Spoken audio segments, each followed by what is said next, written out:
நம்ம வாழ்க்கையில் வந்து நிறைய விஷயங்களை நம்ம வந்து தேடி ஓடிக்கிட்டு தான் இருக்கோம். பணம், பதவி, பொருள் எல்லாமே.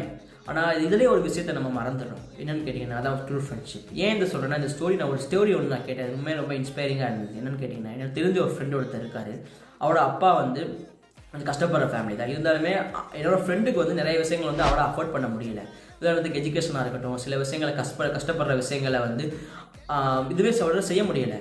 ஆனால் அவர் ஒரு ஃப்ரெண்டு ஒருத்தர் இருந்தார், ரொம்ப ப்ரெஷியஸான. இருந்தாலுமே அவருக்கும் நிறைய ஃபேமிலிகள்லாம் இருந்தாலும் என்னோடய ஃப்ரெண்டை வந்து அவரோட பையன் மாதிரியே பார்த்துக்கிட்டாரு. உதாரணத்துக்கு பார்த்தீங்கன்னா, அவனுக்கு நிறைய எஜுகேஷனை வந்து சப்போர்ட் பண்ணுறதா இருக்கட்டும், அவன் சில கஷ்டப்படுற விஷயங்களை சொல்லி கொடுக்குறதா இருக்கட்டும், நிறைய விஷயங்களை வந்து அவனுக்கு உதவி பண்ணார். இதுதான் அவங்க ஃபேமிலியும் நிறைய உதவி பண்ணியிருக்காரு. இந்த காலத்தில் கூட பிறந்தவங்களே சில பேர் வந்து நிறைய இடத்துல வந்து பண்ண மாட்டாங்க. ஆனால் இந்த மாதிரி அடிதான ஃப்ரெண்டு கிடைக்கிறது ரொம்ப ஒரு கஷ்டமான விஷயம். அதான் எனக்கும் தோணுச்சு இதை கேட்கும்போது, நம்மளும் வாழ்க்கையில் ஏதோ மிஸ் பண்ணுறோம். ஏன்னா எல்லாருமே நம்ம தேடி ஓடி தான் இருக்கோம். பணம், பதவி, காசு எல்லாமே தேடி ஓடி தான் இருக்கோம். ஆனால் இந்த மாதிரி ஃப்ரெண்ட்ஷிப் சில பேருக்கு தான் இருக்குது. ஸோ